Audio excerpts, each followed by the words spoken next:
And greetings. Welcome, casual citizens. I'm Paul, and I'm joined as always by my illustrious co-host, Jason. Howdy. And we are here today reviewing Star Trek Discovery Season 2, Episode 10, The Red Angel. Jason, some stuff went down today. What do you think? I think that Leland deserves an apology for exactly one of those punches. What? The Why? one for her mom. Oh. So it turns out the Red Angel was Burnham's mom. So when we started out, it was immediately just like I said it was going to be. Like they're like, "Oh, hey, the Red Angel is Burnham." And I was like, Yeah.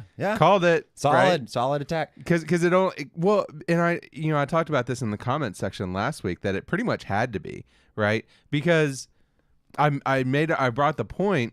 I didn't say this in the review. I did say it a little bit in the review, but I said it in the comment section that, we got a comment about how, well, the Red Angel couldn't be Burnham because the first thing the Red Angel did was like save Burnham. And I was like, well, that just lends more credence to, because like, they were like, well, it'd have to be circular. And I was like, yeah, but Star Trek does that all the time. Mm-hmm. The grandfather paradox is all over Star Trek, right? Do you think it's the Borg? Huh? Do you think it's the Borg? Do I think Control. It's the Borg? Oh, no. It is for sure not, right? Like because 1031 made it, or is it just from the future exclusively? Control? Yeah. Okay. So what we got from this was that Control was the thing that they made, right? But it was more like kind of an AI, but it's an AI in the way that we talk about AI today, which is just like it has like a neural net, so like it does machine learning, sure, but that doesn't necessarily mean it's sentient, right? Yep. So what they basically said was when that rift opened up, right? And remember they shot the probe in, the probe came back, and that's when Ariam got infected. Yeah. That it implanted something into her, and then she implanted it into Control. Oh. And then it sounds like assimilation to me. Control. Sounds like assimilation to me. That's a good point. I think it's Borg. So you say in the future wipes out all sentient life or whatever. That's what it said. So that sounds like a thing that the Borg would like not want to happen unless they benefited from it. You can't just nuke the Borg's planet. Well, that doesn't work for them. And that goes to what we talked about last week, which is like, is it all sentient life? So is it really all sentient life, or is it just like organic life? Because those are two different things, right? I'm calling my shot. They're going to lead into season 3 Borg. It's going to be awesome. Season 3 Borg. See, no, because then you'll really piss off the canon purists. Oh, I'm sorry, guys. Because we didn't know about the Borg until the Next Generation. I know. We're just going to make a mess and then we'll fix it later. It's fine. There was no concept of knowing about the Borg. You got to break some eggs to make something great. Is that how the saying goes? I feel like that's not how the saying goes. Whatever. The saying is before you start cooking, make an onion. Or cut up an onion. But what if I don't want onions? It's Ukrainian. It's a thing. Anywho. But what if I don't want onions?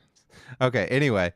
So then they also said the AI downloaded a bioneurological file. I don't know what that is. But anyway, onto Ariam and of the Red Angel. And surprise, it's Michael, just like we said it was. Mm-hmm. Except for, oh, wait, it's not. Except for, right. Is it? No, it's her mom. Yeah. Well, so here's the thing, though. Okay, yeah, so that's the final scene, right? Burnham. We'll get into the whole thing because I have issues with that. But we'll get into the whole thing about how they got there. But I think it still confuses me. But it ultimately ends up, she's like, oh my God, it's my mom, right? And I'm just always like, but the file said it matched your DNA perfectly, right? Like they made a point to keep doing that. Yeah. And it's like, well, your mom doesn't match you perfectly. You're not being fair. You are completely not being fair about this. Okay. You have every opportunity to fix that in the next episode. That it was planted. I don't know. I don't know. Come on. Right. That is way too much. Okay. You're being way too harsh on that. Okay. So as always, let's get to your initial thoughts. Loved it. Okay. I'm a big fan. Huge fan. Best episode yet.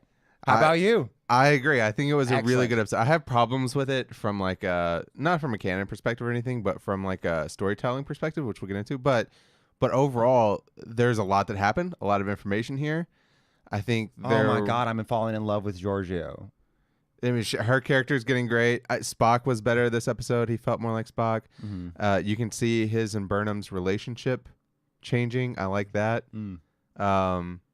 Yeah, there was a lot of good stuff in this episode. I was a big fan. So let's get into the meat of the story, right? Because and I'll tell you what I have a problem with. Hit me. So through their discussions, they all come out and they're like, "Oh, well, we figured out that the Red Angel is Burnham, and we have to stop her going back and forth through time because it's causing tears or something like that." I don't know, weird, anything. I'm not really sure what they were saying there, but it It's doesn't letting matter. the AI get through. That's what they're scared of, right? Yeah, but like, how does that? I don't know. I don't know how that works. But anyway, so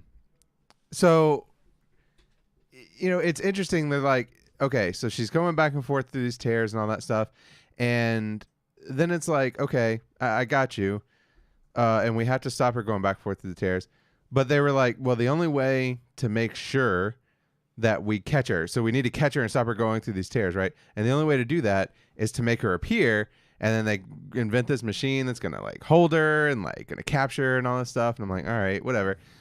But the thing that I thought was dumb about this whole escapade was like Burnham was involved in all of it.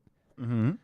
So if the Red Angel is future Burnham, well, then she knows their entire plan. Right. That's thinking the whole time for sure. Yeah. Well, and the thing I kept thinking about the whole time was I was like, But that's Spock's point. well, Spock's it was point, Spock's point. yeah, They had to let her die, and they ended up bringing it back. But still, it was because when they get to it and they're like, we're gonna lock you in this room, and then we're gonna pour out all of the atmosphere and all that stuff, and then you're gonna suffocate to death, and then also apparently like burn or something. I don't know what that was. Something to do with the atmosphere on the planet they're on, right? But all this, like, how did everybody think that this was gonna work? Like Burnham, you're right. Burnham and Spock finally have the epiphany of like, if we don't commit to letting you die, there's no reason for the Red Angel to come back, right? Because she knows, you know what I'm saying? She knows it's not going to happen. So why would she come back in case this whole thing is moot? And that's what I kept thinking the whole time.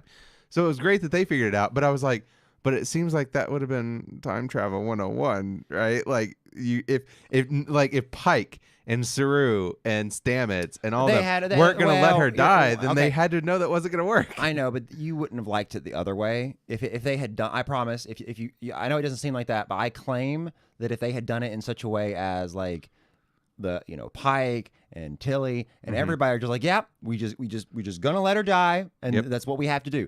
It would have been like such a clash of characters. Like we wouldn't be able to handle it. It wouldn't have. We needed them to be dumb. We needed them to be dumb. I guess they needed plot dumbness. I know, but that's such plot armor. I just don't like it. There's no other way for make this conceit happen. I know. There's no way you're gonna have Pike go. Well, I understand. Let's do it.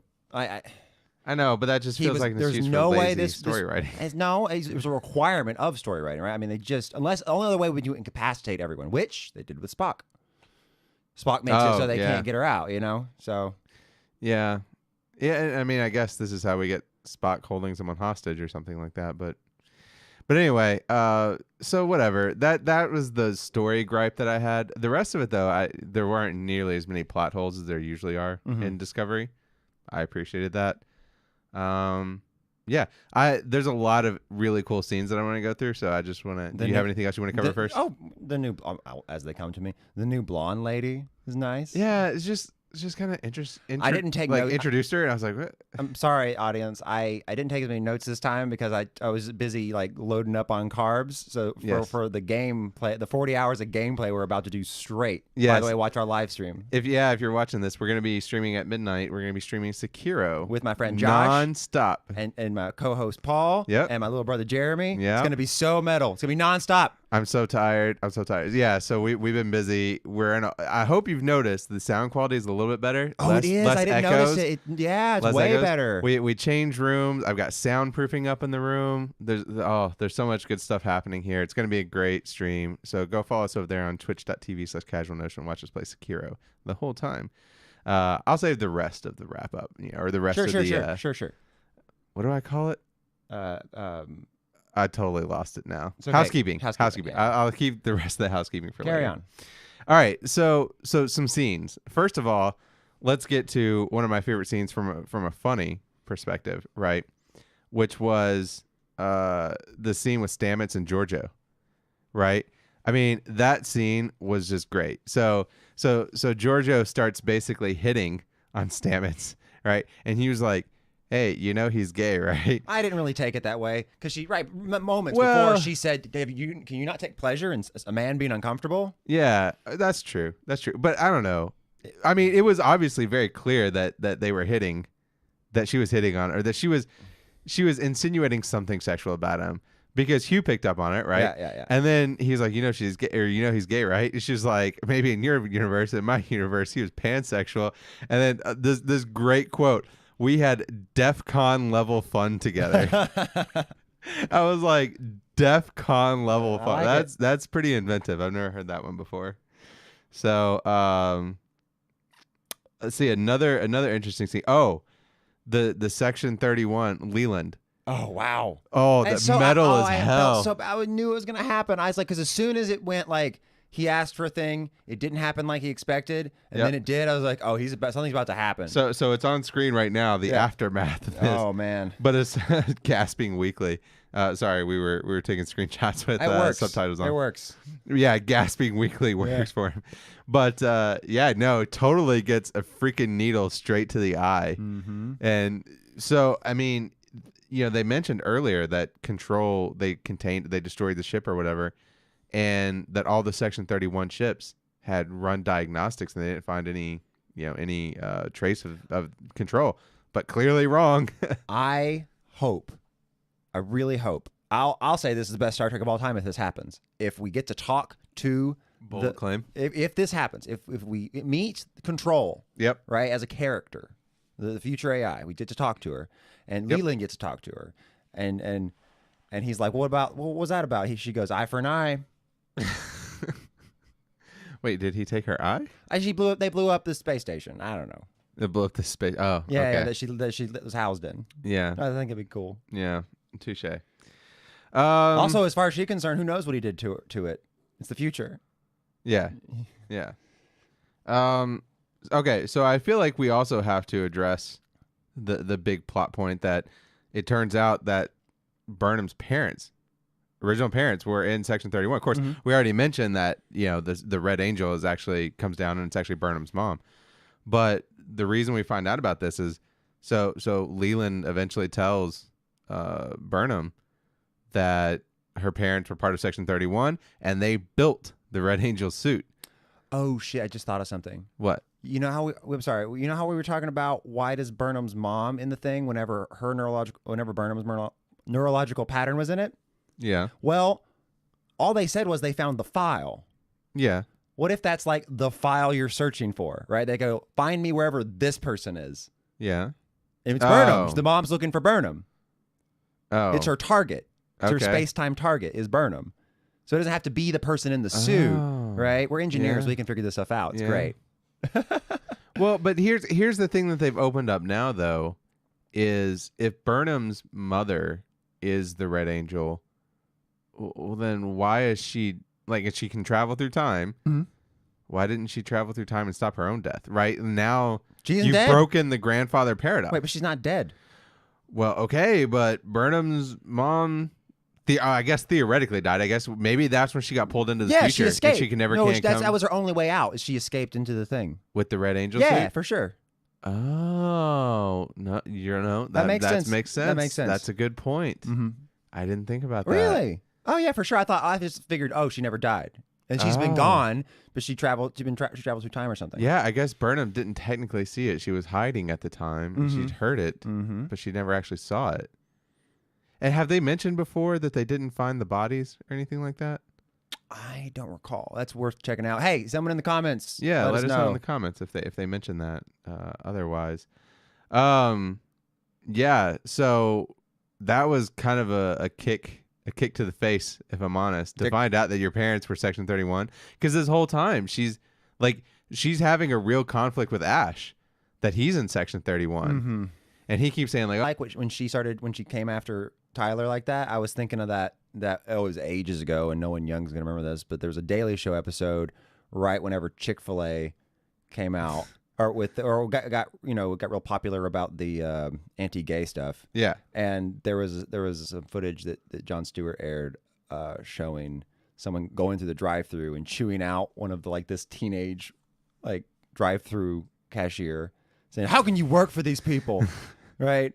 It made me think of that whenever Yeah. she's like, "How can you work for these people who do these awful things?" And Tyler's like, "Man, I just need a job. I just need a job." Okay, but we're in Star Trek universe. We're in the future He gay wants to be communist useful, paradise. but they don't work for money, but they work. They have to. They have Do to. they? Yes, they better themselves. That's how they do. Well, okay, but I think the point should be that they work doing things that they want to do, and that's her point. And she so clearly, you want to be part of Section 31. He believes in their mission. Yeah, as he said. Yes. So okay, so I don't even like him, and I'm on his side. So that's not the same thing. It's not the same thing. It's not like he just needs a job. No, he chose this job. He thinks that he's doing the right thing here. Right. But he needs. Okay, I don't. Okay. This is semantics. Well, I mean, because now you get into the whole thing of like I've mentioned before. I don't like Section 31. Sure. Right. I don't like what it stands for, and I also don't appreciate the fact that Section 31, the part of the whatever Starfleet Charter or whatever it is, very clearly outlines that it's for times of emergency. I don't. But apparently that's just I don't know. That's just whenever we want. I would argue that we are always in a fight for the future. Mr. Okay. Tyler. Okay. Maybe the president of the Federation in the future is like Trump's like great. Oh my God! What if we great find out the grandson? president of the Federation? And he's just like, I'm just declaring national emergencies whenever I feel like it. Oh my God! What if they do that? That would be so cool. That would not be good. Oh, just some doby piece of shit as president, like in our time. Oh my God! It really shatters the illusion of the gay communist paradise that is Star Trek. It is because it still works. Like they've built a republic just like we did. Yeah. It ends up That being can withstand that. can withstand that nonsense. All right. Long live the republic. Okay. Yes. As always, long live the republic. Although I will say definitionally, if it's communist, it's probably not a republic. But nonetheless, we're gonna move on. Yeah, they built the suit that Red Angel uses. Obviously now it was alluded to earlier. Giorgio said to Leland that you let her parents die.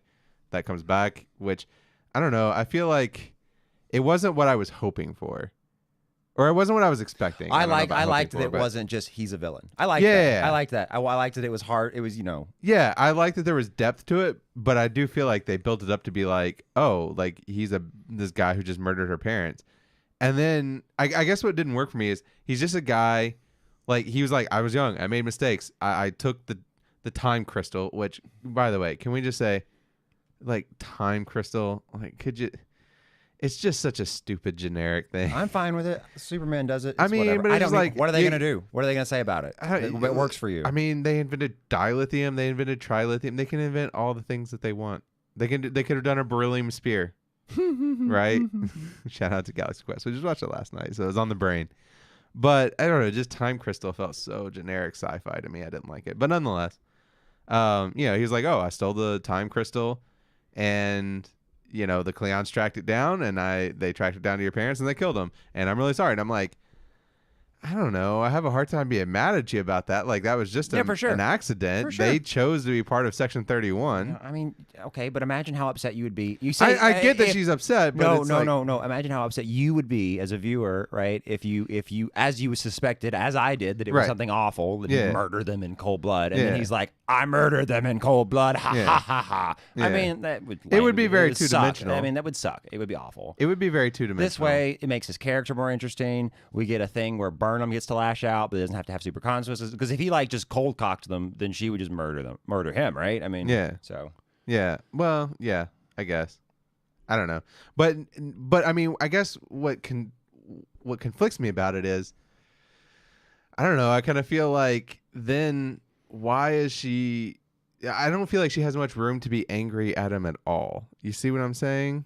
So I don't feel like now I don't sympathize with her as much because, like, they're in the military and they're in like the special forces of the military and they died doing their job. You sympathize. You can't blame their commander for that. Yeah, you sympathize with her because she grew up thinking it was her fault. That's why she got upset. Yeah. That's why she hit him, right? Okay. No, okay, I got you. But okay, but that's not his fault. Because she said this whole time. I get her being really upset. Where she freaked out. Okay, yes, I get that, and I get her being upset. But like, okay, don't take it out on him, right? But now there's also the part of it like I don't want to like Leland, and now it's like I'm wondering if they're gonna pull a switcheroo.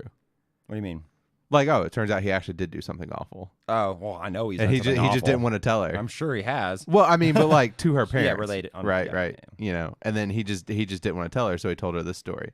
Because I mean, that's the thing. How do you ever trust him? He's Section 31. I like it this way. That's okay. It gives him more dimensions, but I don't necessarily like it from a story perspective. I think the last thing I have to talk about, well, two things. We'll talk about Spock, but first I want to talk about Stamets and Hugh. So Hugh, there's a lot that happened with Stamets and Hugh in this episode. Yeah. Oh, also this picture right here with it was just passed, but with Ash and Ariam, where they overlaid them together, like they did a transition and they overlaid their faces together. No. Oh, why did they do no. that? I don't know what that means. Is he gonna get hacked in another weird way? I don't know. I don't know what that means, but that concerns me. I don't have enough forgiveness in my heart for him to if he does something again. I don't have enough in me. Yeah, I don't know.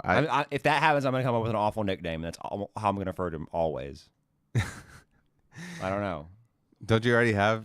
I mean, you have a thing Not about one. his chin. Not one. I don't have like a thing that I've named him. It's Okay. still Tyler or whatever. Ash. Whatever. Ash Tyler. Whatever. Anyway, yeah. So I thought that was weird.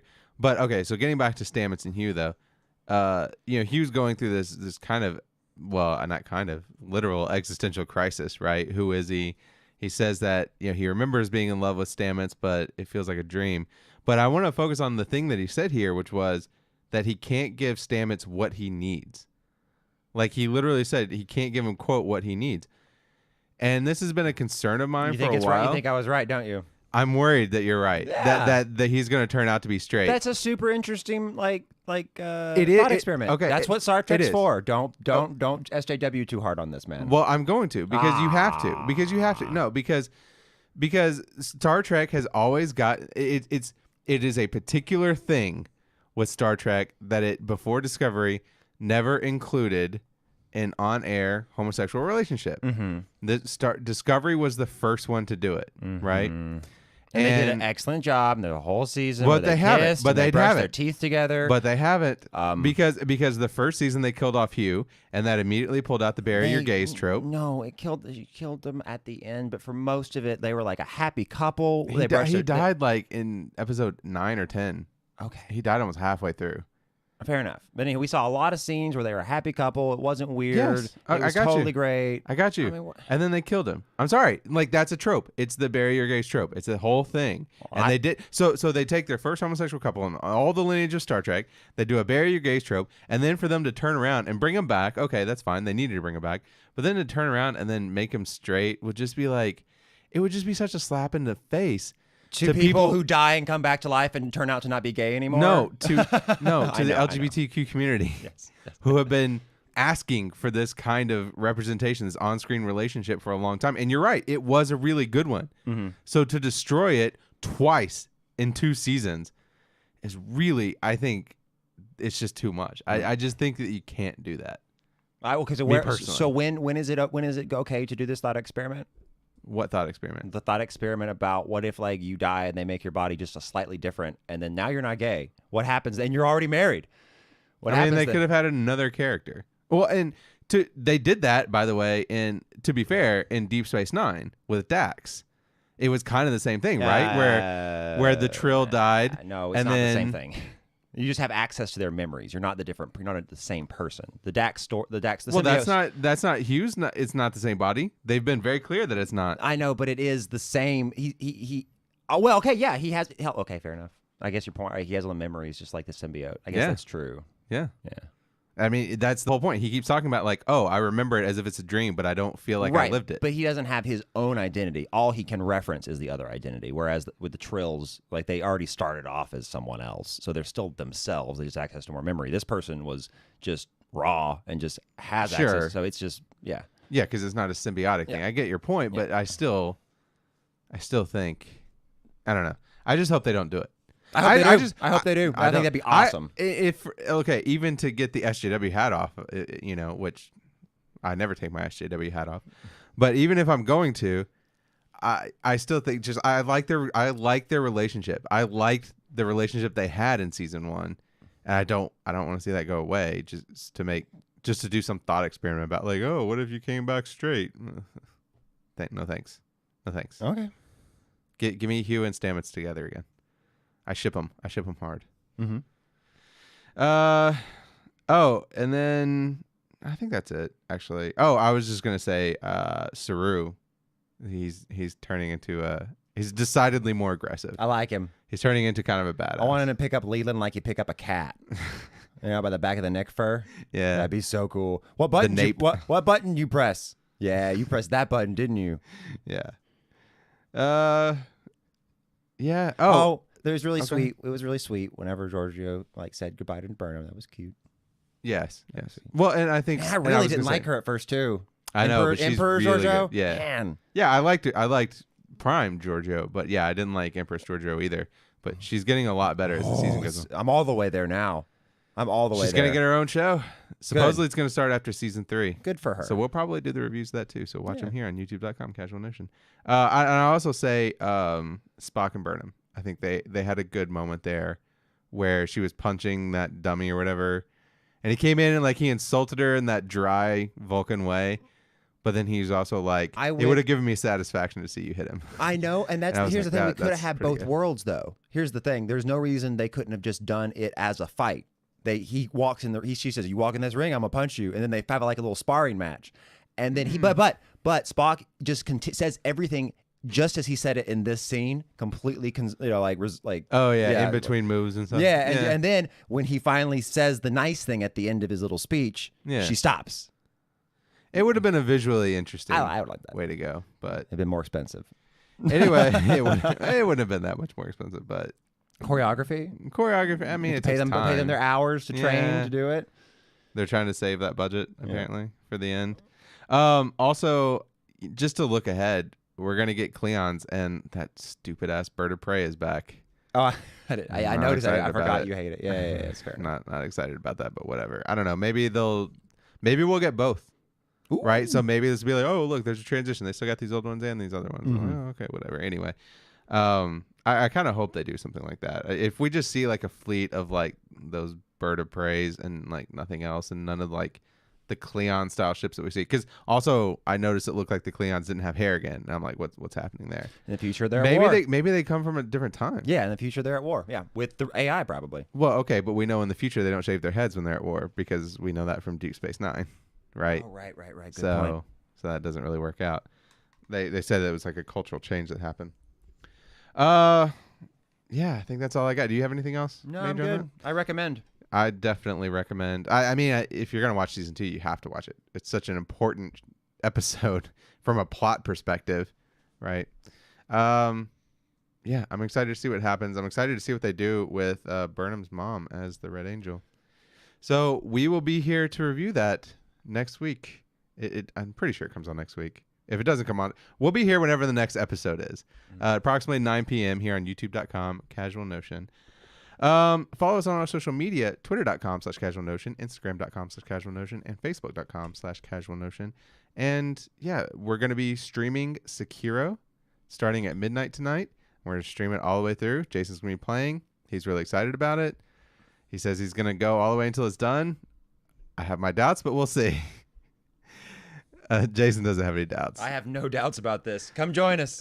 So join us over on twitch.tv/Casual Notion, where we'll be streaming that. And we also stream live on twitch.tv/Casual Notion every Sunday at approximately 6 p.m. We record our podcast, our Casual Notion Casual Cast, and our Casual Notion Political Podcast, where you can hear me with my SJW hat on nonstop for an hour and a half. All right. Every Sunday.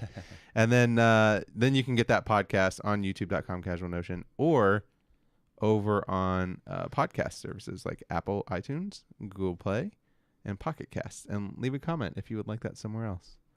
So epilogue to review.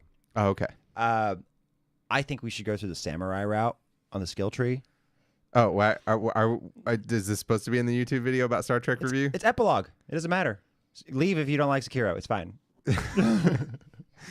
Okay. Yeah. So, because it seems tempting because you don't have to fight as much if you're sneaky. But the thing is that no matter what, you're going to have to fight the bosses. They're going to make you fight those bosses, so you're going to want to be leveled up on your combat. I claim that to be the case. So if I'm wrong, next episode I'll mention it in the epilogue if I was wrong. Okay. There was words were said during that. I guarantee words were said. All right. So, yeah, I don't think anything else. No, I'm good. Love, love, love, love, love. Yeah, leave comments. Let us know what you thought of the episode, and like I said, look for us every Thursday 9 p.m. and we keep reviewing Star Trek Discovery season 2 episodes. And you can join the chat and ask us questions. I'm interested to hear your questions. Huh? I don't know. Jason's talking to me, and he knows I can't hear it. So anyway, until next time, keep it casual. Bye.